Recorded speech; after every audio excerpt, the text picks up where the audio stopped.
The moment the invasion orders were decrypted by the Galactic Council's Intelligence Division, silence fell across the chamber. Counselor Virex of the Malthon blinked his 6 eyes nervously. "This can't be right."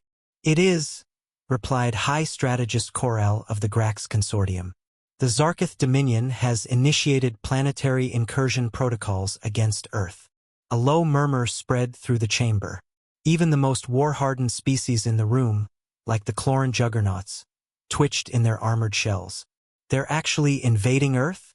Counselor Idris whispered, barely believing her translator implant.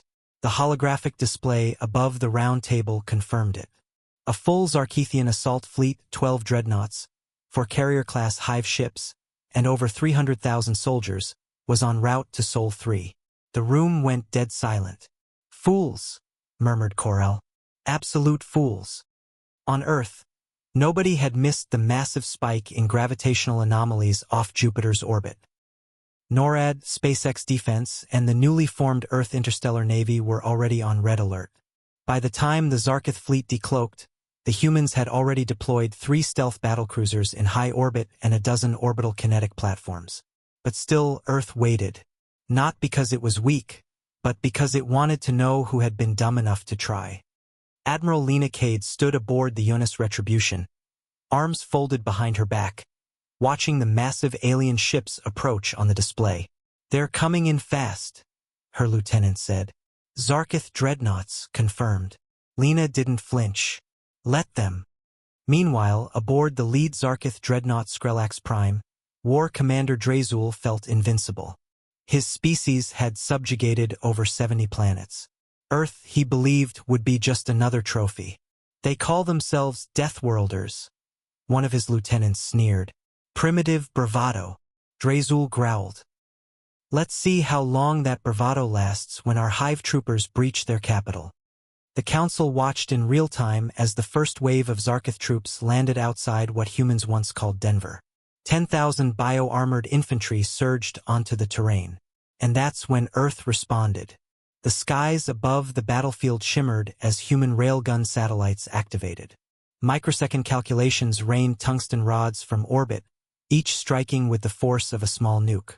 Thousands of Zarkith troops vanished in blasts of fire and molten earth.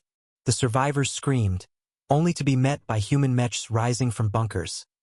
8 meters tall, armored like tanks, piloted by veterans who had trained for this very moment. And then the infantry came. Drones captured it all. A lone human woman, Sergeant Vega Lynn, charged straight into a line of Zarkith troops with nothing but a powered exosuit and a plasma repeater. She moved like a blur, dodging alien blasts, dismantling a squad of elite warriors like she was born for it. One Zarkith commander tried to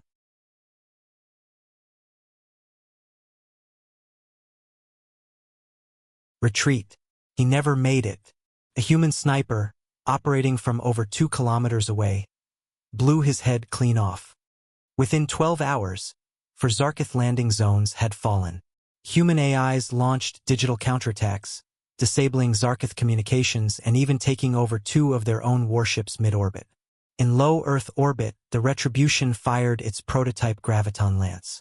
It sliced through a Zarkith dreadnought like it was made of paper. The rest of the fleet began to panic. In the council chamber, the silence had turned to gasps of horror. "They're destroying them," whispered Counselor Virex. "No, they're erasing them," Corel said grimly. "This isn't a war. This is a message." The Zarkith fleet tried to flee. They didn't get far.